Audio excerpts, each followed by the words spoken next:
Hello everyone and welcome to Action RPG. I'm your host Aaron, and for today's video we're headed to the world of Last Epoch for Hype Week Day 4. And what do I have for you today? Quality of life updates, minion AI updates, and companion Beastmaster updates. And if you like minions at all, this is going to be one of the juiciest posts you have read this year. I am extremely excited for the future of minions inside of Last Epoch. It is just absolutely awesome what they did. And I freaking called it. Now for tomorrow, we have the patch notes. We have the final public appearance from EHG, Mike's dev stream before Beneath Ancient Skies drops. And I believe we have access to all of the builders for Theory Crafting for Season 3, which means we'll have 6 days to come up with what we're going to do. Tomorrow's going to be a very exciting day. Now, also later on today, if you're watching this video, I'm already live on Air in Action RPG on Twitch. So if you want to come hang out or ask any questions, we'll be playing Last Epoch and going over all the posts. So that's where we're at. Now, before we jump into this, huge shout out to the sponsor of today's video, the Crimson Market. You're going to want to see this. Yes, what you are looking at on screen right now is real. This is the next PC giveaway from the Crimson Market that'll be drawn on Rax's stream. This is the new Last Epoch PC. And it's not just beautiful, it is an absolute powerhouse of a gaming computer. If you don't know about the Crimson Market, I consider it like a modern day gaming club, and they give away a truly custom PC every single month. Again, this PC is going to be given away on Rax's stream. And if you want to enter to win this computer, you can do that for free, because right now they are offering up the golden ticket.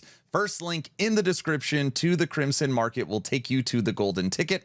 And to enter the club free for 30 days royal tier. At time of recording, when you are watching this, the PC will be drawn in 9 days. Get into the giveaway, join the Crimson Market. Huge shout out to them for sponsoring today's video. Without further ado, something new. Minion changes. I called this. I've been saying it for weeks. Who doesn't love minions? In Season 3, we have some neat minion behavior adjustments. The goal behind these minion changes is to make the minion AI smarter with less management. Toggle between 2 different minion modes. Stances. By default, minions have always been in protect mode, which made them prioritize staying quite near the player. This often caused annoyance when you wanted your minions to have a longer leash and target enemies instead. With Season 3, you'll now be able to toggle between the old protect mode and the new assassinate mode. Now in my head, I've been trying to think of instances when I want them in protect mode. Maybe Aberoth, maybe sometimes you're fighting bosses and you want them near. If it's easy to toggle, which they say it is, it makes sense, but 95% of the time they're going to be in assassinate mode with the press of a single key. The assassinate mode will make your minions target enemies farther away, focusing on bosses and rare enemies. The current mode of your minions will be indicated by the icon beside the minion on its portrait. So you're now going to be able to set assassinate mode or protect mode for all of your minions.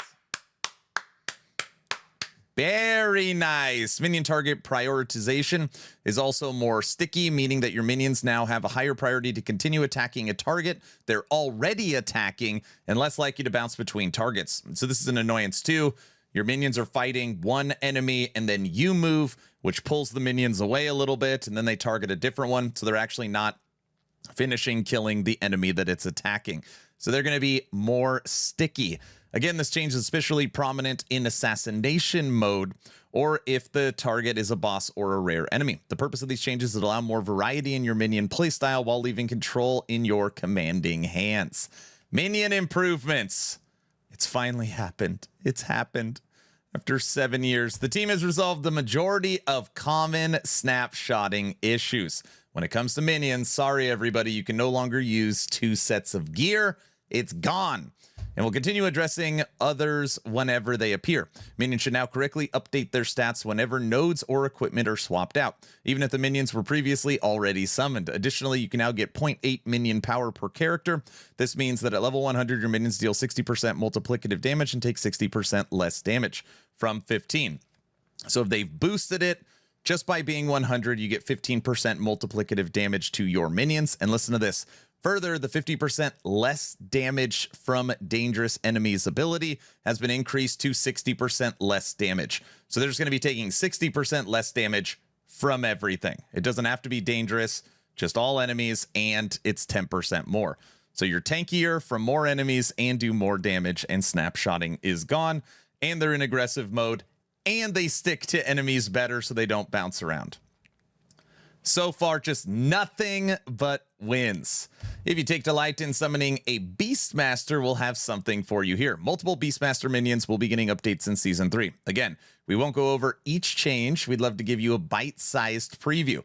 So they are very specific in their language, which means I'm guessing there's a ton, and we're just going to get a little taste right now. Staying in the theme with the additional Ancient Era content with Beneath Ancient Skies, the Raptor tree will see a few changes. One of the changes we wanted to highlight today was the Raptor's new Volcanic Adaptation node. Now, this has my Discord's going nuts. Basically, you're going to have access to Dragon Raptors. And what makes this so funny is that every once in a while on a Friday dev stream, Mike talks about a dragon class because Judd had a conversation with a community member about bringing in a dragon class, and now we have Dragon Raptors. Yes, your raptor becomes a Dragon Raptor. The base physical damage of your raptor's melee attacks are converted to fire. This damage scales with increases to fire, but not increase with physical. Dragon Raptors. Ridiculous. Along with these changes, the Scorpion will now have the ability to cast Maelstrom alongside you with its new Frozen Wind nodes. Your Scorpion has a chance to cast Maelstrom whenever you do. Maelstrom's cast by your Scorpion. In this way, use your Scorpion stats, but your Maelstrom's tree.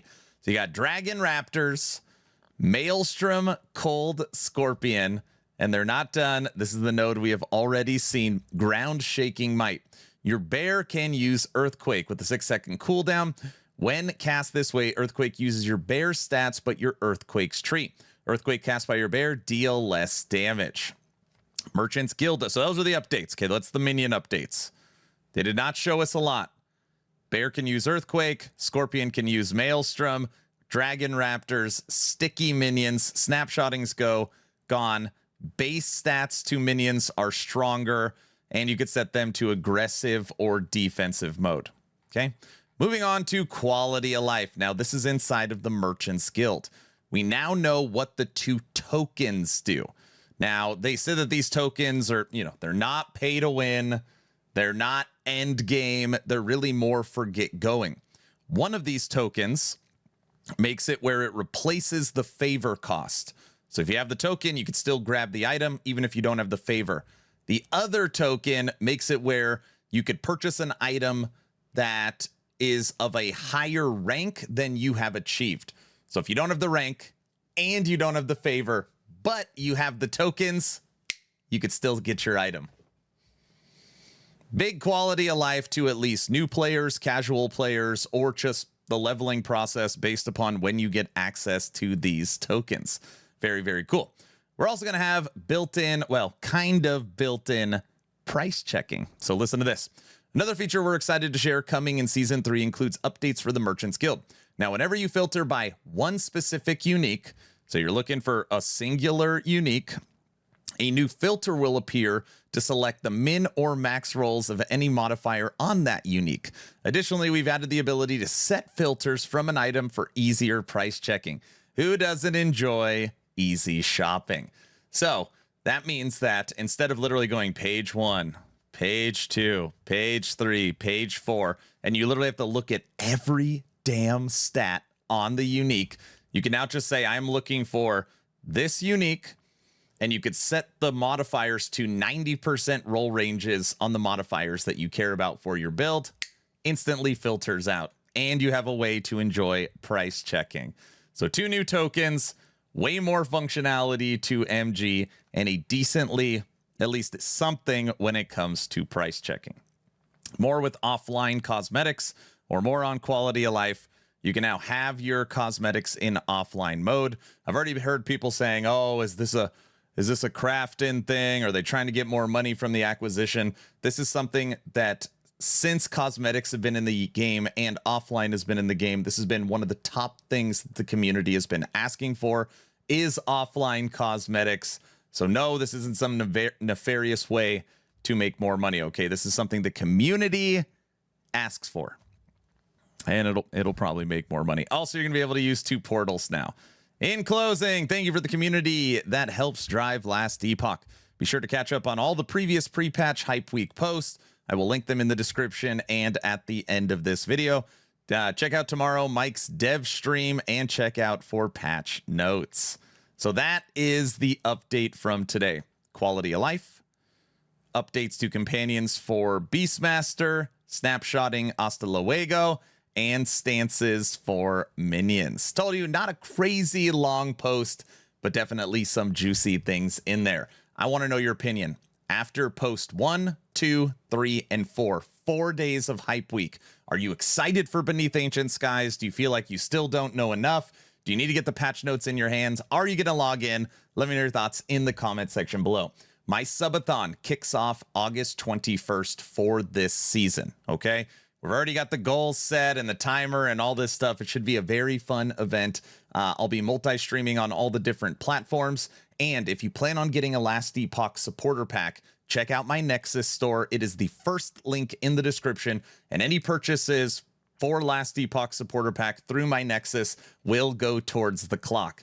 And it doesn't matter if you buy it right now, I'm still going to be adding that time to the clock. So I would really appreciate it. Supports the HG and supports me and supports the event. Check out my new website, actionrpg.com. We are gearing up for season 3 right now. Lots of awesome creators on the site. The website continues to expand. We are now working on API tools. It is going to be very, very cool when it's done. Lastly, don't forget to join the Discord. Over 5,300 people in there. We do movie nights, game nights. Right now we have a giveaway for an Action RPG hoodie. We try to do giveaways every 2 weeks for just being a member of the community. Awesome place to hang out if you love Last Epoch or just anything Action RPG. I'm done. Hopefully you were entertained or at least learned something. Aaron, out.